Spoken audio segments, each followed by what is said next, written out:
Assalamualaikum warahmatullahi wabarakatuh. Berjumpa lagi dengan saya Nazah. Kali ini saya akan membawakan sebuah kisah yang berjudul Wanita-wanita penghuni surga dan neraka. Semoga kita selalu di dalam lindungannya. Jangan lupa untuk klik like, komen, subscribe, dan bunyikan loncengnya agar kalian tak ketinggalan kisah menarik lainnya. Tanpa berlama-lama lagi, langsung saja kita ke kisahnya. Ada hal yang didambakan umat beragama di akhirat kelak, yakni surga.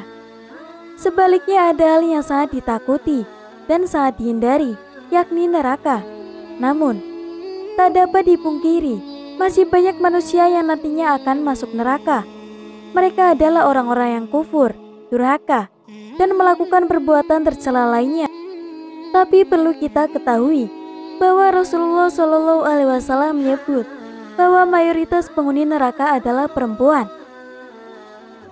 Sementara Allah Subhanahu wa Ta'ala tak pernah membeda-bedakan hambanya lewat jenis kelamin ataupun strata sosial.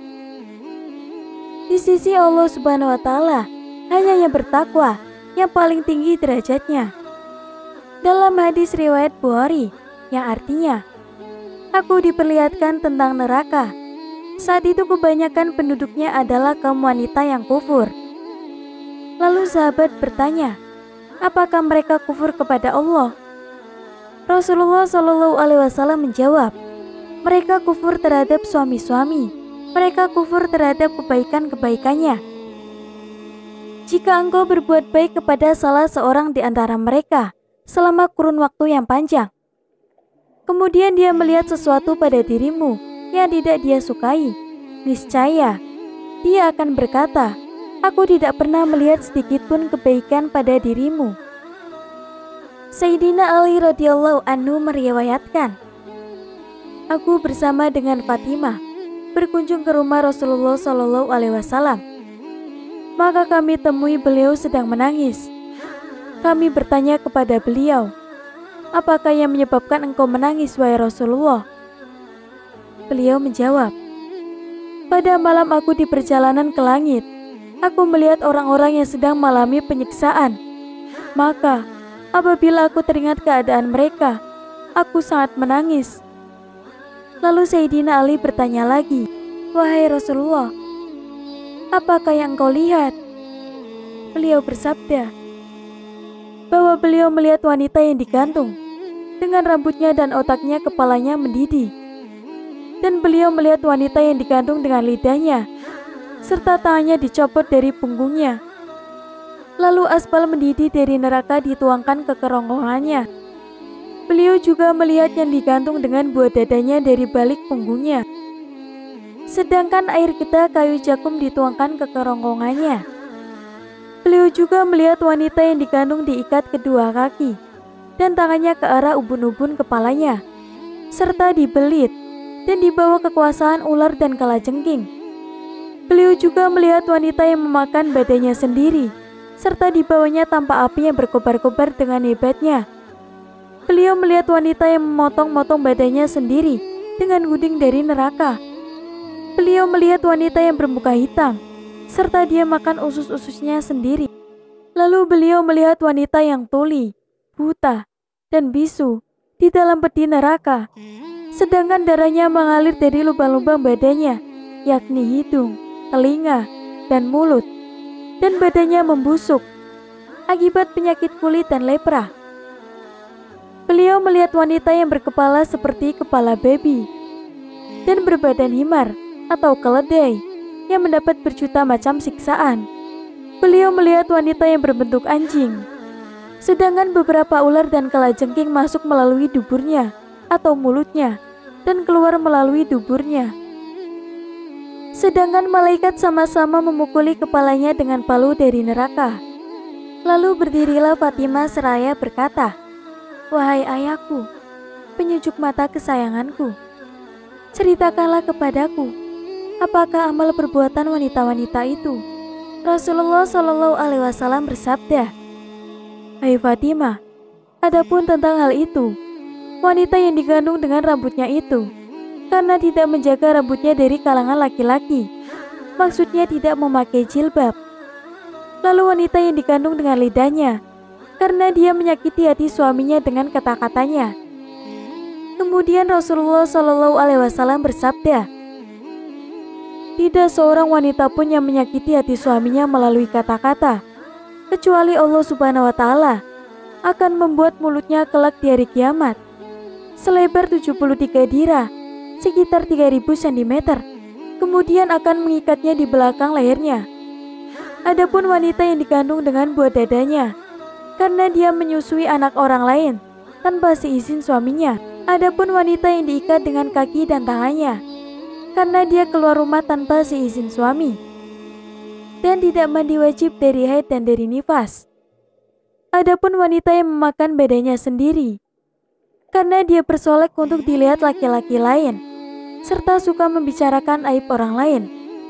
Lalu wanita-wanita yang memotong-motong badannya sendiri dengan gunting dari neraka, dia suka menonjolkan diri, ingin terkenal di kalangan orang banyak, dengan maksud supaya mereka itu melihat perhiasannya, dan setiap orang yang melihatnya akan jatuh cinta padanya karena melihat perhiasannya itu.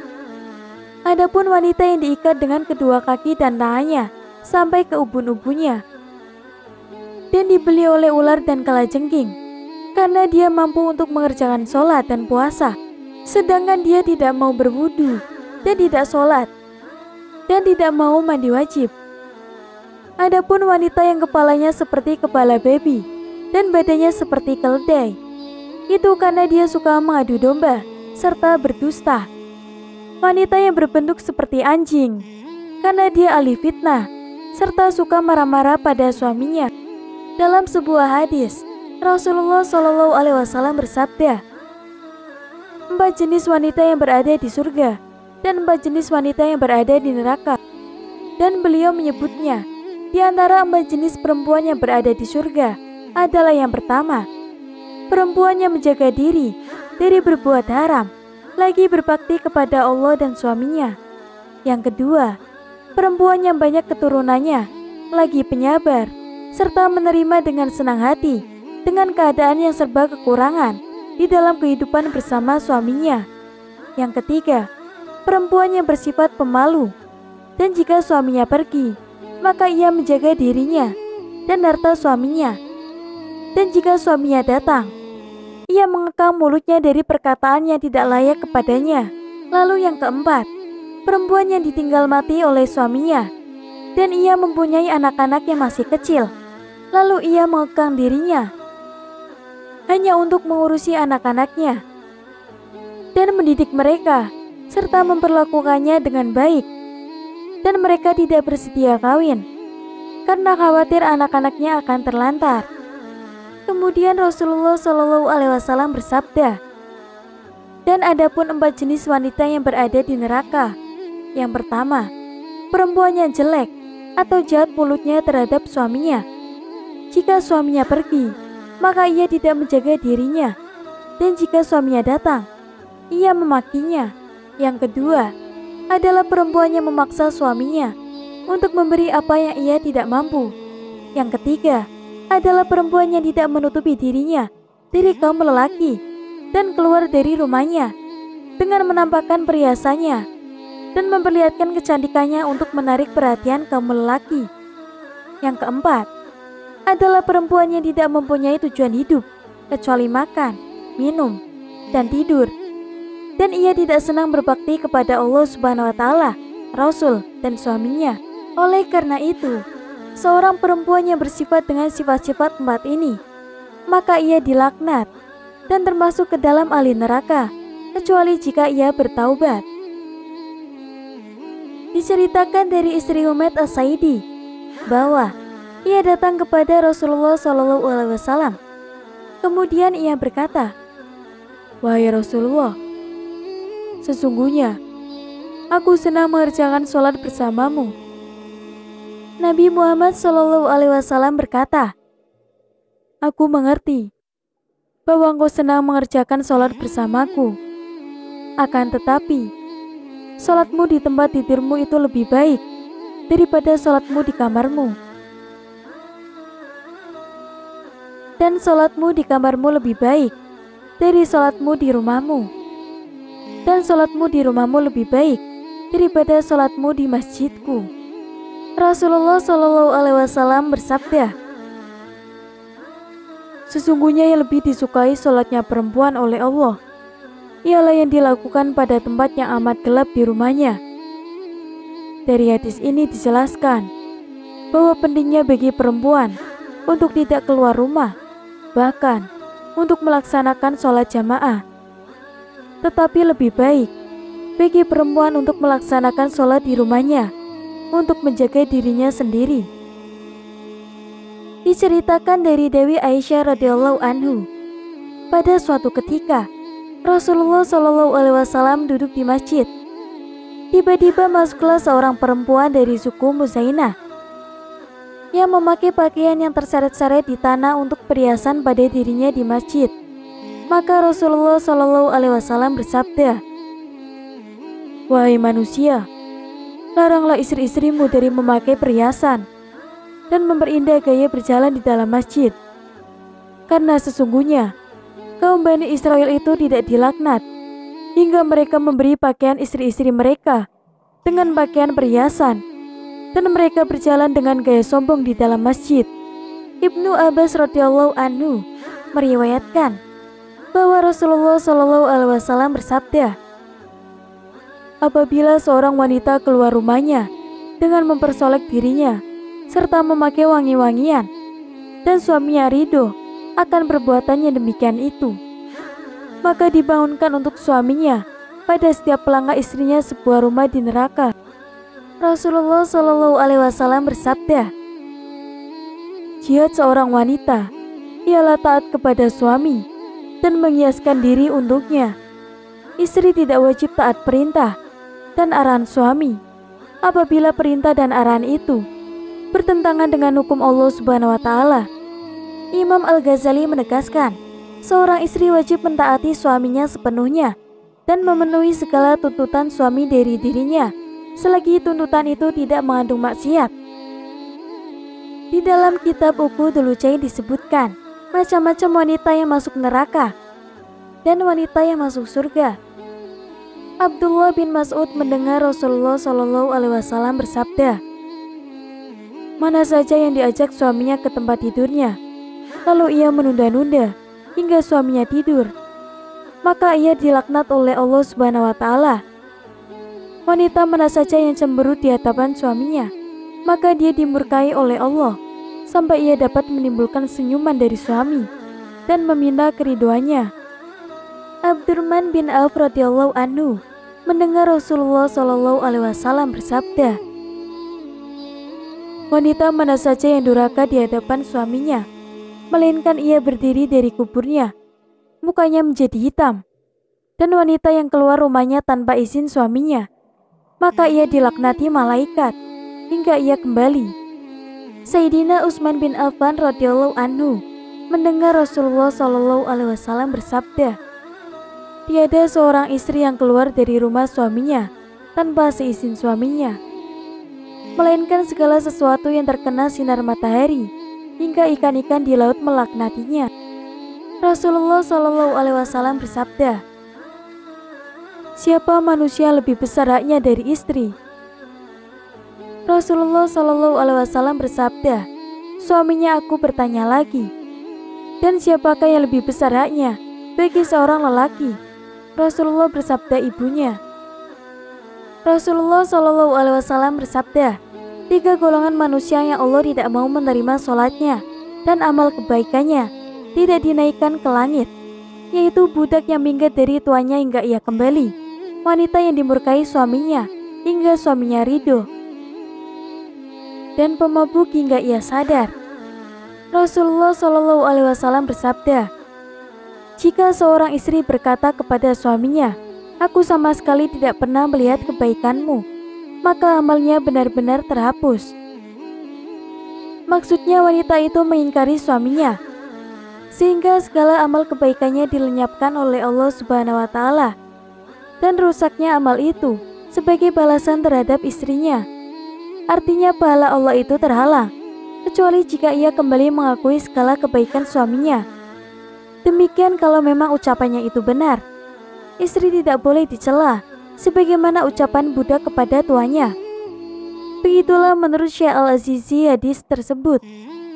Diriwayatkan oleh Ibnu Adi dan Ibnu Asakir dari Dewi Aisyah radhiyallahu anha. Thalha bin Ubaidillah radhiyallahu anhu mendengar Rasulullah shallallahu alaihi wasallam bersabda, wanita yang berkata kepada suaminya, aku tidak pernah melihat kebaikan-kebaikanmu sama sekali, melainkan Allah Subhanahu wa taala memutuskan rahmatnya kepadanya pada hari kiamat nanti. Rasulullah Shallallahu alaihi wasallam bersabda, wanita yang meminta suaminya untuk menolak dirinya tanpa ada alasan yang mendesak, maka haram baginya bau surga. Hadis riwayat Ibnu Ahmad, Abu Dawud, Turmudi, Ibnu Majah, Ibnu Hibban, dan Al-Hakim dari Sauban budak Rasulullah Shallallahu alaihi wasallam. Ibnu Ruslan berkata, andaikan suami itu takut bahwa kita itu tidak dapat melaksanakan ketentuan-ketentuan hukum Allah yang berhubungan dengan kewajibannya, sepertinya baiknya bergaul. Karena istri itu benci terhadap suaminya atau suaminya membahayakannya, maka wanita itu terhalang. Artinya tidak dapat memperoleh harumnya bau surga. Kalau wanita itu sangat sengsara karena benci terhadap suami, sebab suaminya tidak pernah mengurusnya, maka yang demikian ini tidak haram bagi istri untuk meminta cerai. Abu Bakar As-Siddiq radhiyallahu anhu mendengar Rasulullah Shallallahu alaihi wasallam bersabda, apabila seorang wanita berkata kepada suaminya, ceraikanlah aku, maka ia datang pada hari kiamat, di mana mukanya tidak berdaging, lidahnya keluar dari kuduknya, dan terjungkir di kerak jahanam. Sekalipun siangnya dia berpuasa, dan malam harinya bangun sholat selamanya. Rasulullah Shallallahu alaihi wasallam bersabda, sesungguhnya Allah tidak mau memandang wanita yang tidak mau bersyukur kepada suaminya.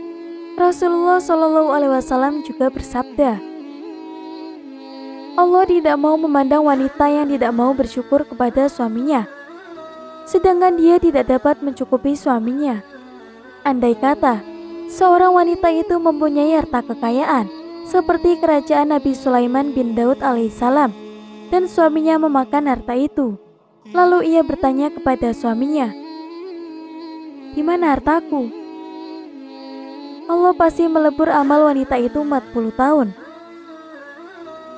Sayyidina Utsman bin Affan radhiyallahu anhu mendengar Rasulullah Shallallahu alaihi wasallam bersabda,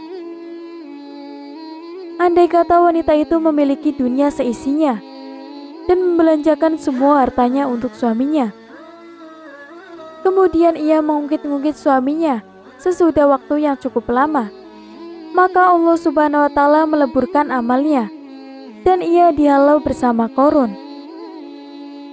Rasulullah Shallallahu alaihi wasallam bersabda, perkara yang pertama kali ditanyakan kepada wanita pada hari kiamat nanti adalah sholat dan suaminya.